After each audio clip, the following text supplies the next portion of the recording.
Yo, what's good YouTube? It's your boy Marcus Anagi Reacts, man, and we back at it with another video. This video was actually recommended to me in my comment section by forgot the name of the subscriber, but only one person recommended me to watch this. That person will probably watch this. Thank you so much for recommending it to me, because this is something that I am curious about and something that I also kind of like. It's kind of like special features, you know? So we are going to be checking out the YouTube video called How One Piece Was Made Will Blow Your Mind by Sunlight Alliance. So I'll link the original one down in the description. Make sure you check out them, check out their channel, stuff like that. They have dope stuff. But hey, we're gonna get into it. Don't know what I'm gonna see in terms of, like, you know, I've never seen this video before. I don't know much about Oda and his life, so I'm assuming this is just gonna be some very cool, you know what I'm saying, just a really cool backstory piece. Quick video, down to learn about it, you know what I'm saying. I love stuff like this. It's like some Discovery Channel documentary type stuff. So hey, we gonna get into it. I'll see y'all in a second. I'm just gonna tone down the lights and we'll get right into it. 3, 2, 1. Over 40 years ago, a young child fascinated by Vikings and pirates came up with an idea. This child's name was Eiichiro Oda. Eiichiro Oda was born in 1975, and as he grew up, he found a strong passion for art and manga. His favorite manga being Dragon Ball, written by Akira Toriyama, which most of you probably are very familiar with. However, his biggest inspiration for what would eventually become the greatest selling manga of all time was a little Vicky the Viking. Vicky the Viking was an old cartoon that aired in Japan during Oda's younger life and featured a young Viking boy who was cunning as well as smart. Oda would watch this kid's cartoon intently and began forming ideas in his head about a different world, one full of special fruit and ancient mysteries. In retrospect, it's not hard to see this. That's funny because I have no idea what that show is, but already seeing the art style of that show, like just those panels, if you told me that was part of One Piece, I would have already have thought that was One Piece. But that little, like, just the ocean, the way the ship was drawn, literally, because I'm still obviously in the early episodes of One Piece, so that literally looks like where I'm at. Obviously the animation's slightly different, but if you told me that was like an old One Piece movie, I would not knock it, you know what I'm saying? That's crazy. The influence is straight up right there.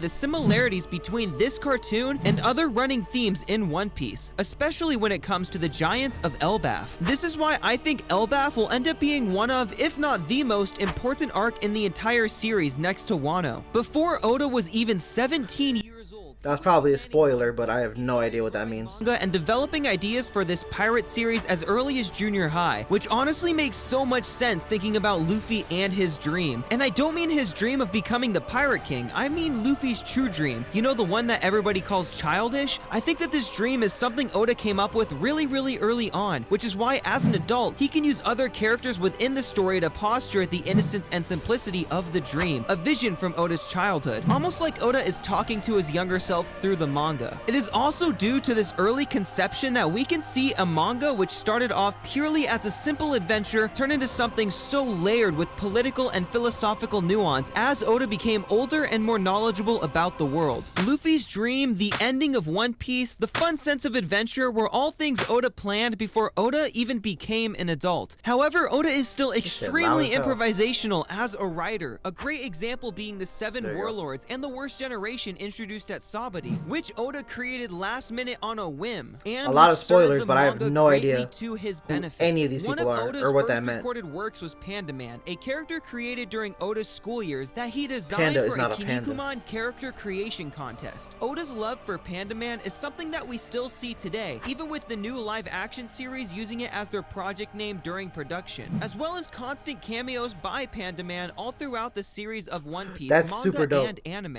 Oda would also receive an honorable mention for the Tezuka Award while still in high school for his clear-cut manga talent. This keen sense for storytelling and art would skyrocket his career, which started off as him being an assistant of other mangaka for other popular manga series like Rurouni Kenshin. This would also lead him to winning the Hopstep Award for New Manga Artist, with the author of Rurouni Kenshin, Nobuhira Watsuki, crediting Oda for coming up with a character for his manga. During that same time period, Oda also submitted his first one-shot Wanted, which took a second place Tezuka Award. He also released Monsters a couple years later creator along with 2 versions of Romance Dawn, the original concept for One Piece. The second version of Romance Dawn, which featured the pirate Monkey D. Luffy as the protagonist, was chosen and serialized in Weekly Shonen Jump in 1997, only 5 years after starting his manga career. Oda, at the age of 22, had just created a masterpiece. However, this masterpiece wouldn't become a success until later. One Piece has been through a series of ups and downs to reach the level of growing success it has today. After its serialization in 1997, One Piece would be adapted into an anime in 1998, which helped spread the series to a wider audience. After being adapted into an anime, the popularity of One Piece would see a gradual and steady increase over the next 8 years. The series would slightly drop in popularity during Skypiea, but absolutely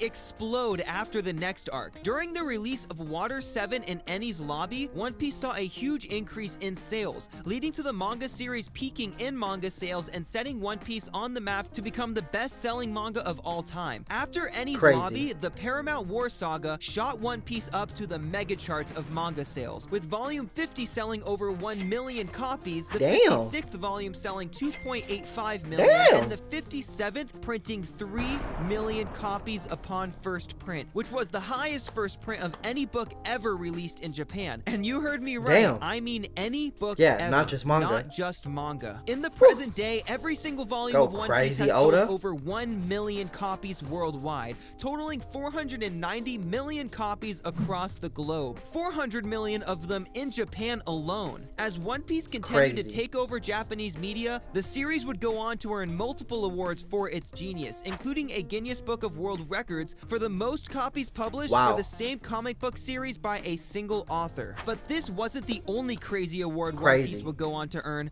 Over the years, the series has gathered over 13 trophies for a multitude of different things, including Eiichiro Oda being... That's funny because this video is, I believe... So, currently, this was probably around like 2022. The 2023 Crunchyroll Awards for anime and all that, anime awards already released, and One Piece again won like a bunch of stuff, but I mean it was like Gear 5 stuff, so I mean obviously it was gonna win like crazy, you know what I'm saying? But hey, it's like I'm watching old videos and it's like, you know, yeah, there's spoilers, this and that, but there's still more things happening. It's still going crazy, you know, like by the time I catch up and I'm done watching a couple more of these little viral videos that are probably going to spoil what? Things I'm not going to see for a couple months. I'm not going to know anything about what's going to be happening right now. Who knows if there's going to be another 1,000 or 500 episodes, you know what I'm saying? Like, there's so much. Even though they said some stuff in here that about certain groups or like factions or whatever. I have no idea. I don't even remember what they said. I'm not trying to pick this apart and like analyze like, oh, who's this character? Da, da, da, da. I'm just absorbing information and appreciating what it is for what it is. But dude, off rip, like I'm already like, what? Like I can't get spoiled on this, bro. There's not, you can't spoil me on this. Like there's too much good. It's too much literature. Like you can tell me like 100 things, and I'm sure there's still gonna be thousands of other things that I'm still gonna find super dope that you just wouldn't be able to spoil me on. There's too much to watch, too much stuff. But let's get back into it. Being the most searched author in Japan. He also was elected the 5th most favorite manga author of all of Japan in a 2008 poll conducted by Oricon for marketing research. Due to the success of the series, Eiichiro Oda has not only been granted so many of these amazing awards, but has also been able to write alongside some of his favorite mangaka. In 2007, Oda and Akira Toriyama of Dragon Ball created a crossover one-shot that would be published for Weekly Shonen Jump. I remember Oda that. and Toriyama would also design characters together for a game in Japan known as Ghast Crusher. Another popular mangaka, Masashi Kishimoto, author of Naruto, drew the Straw Hat pirate logo during the ending of his series Naruto. I remember that. To that was pay crazy. homage to One Piece, as well as Oda including Naruto an fans rise up. illustration congratulating the mangaka on Naruto's completion. And finally, there are actually One Piece monuments based on characters from the series built in Japan, similarly to how other countries have monuments for specific historical figures. which just goes to show how important One Piece culturally is to Japan as a whole. One thing that really makes Oda shine is how charitable he can be. Most fans may not know this, but Oda actually donated 800 million yen, about $7 million, to the city of Kumamoto to help repair infrastructure after 2 deadly earthquakes. He also helped fulfill the wish of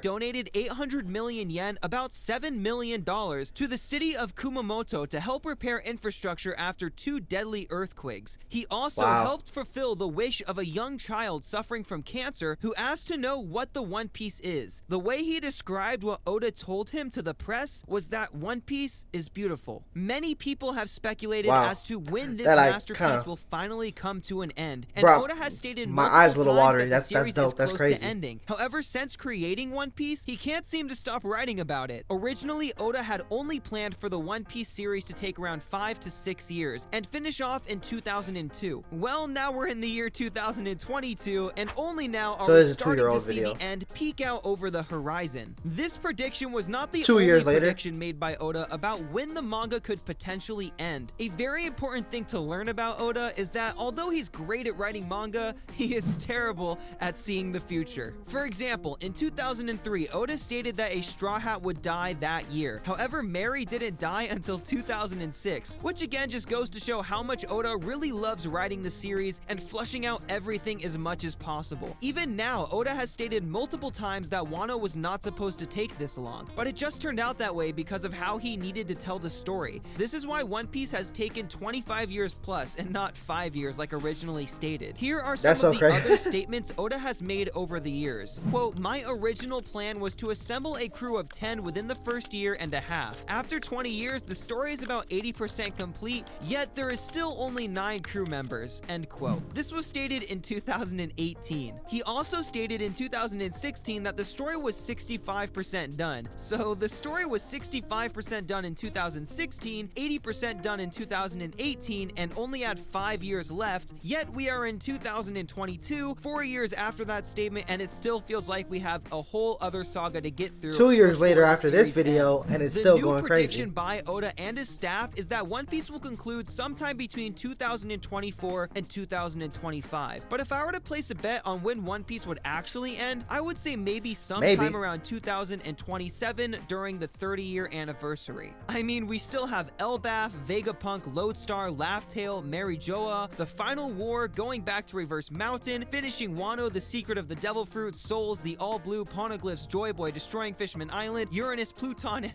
so much more. There is absolutely no way One Piece is ending in just 2 years, which would only be the equivalent of like...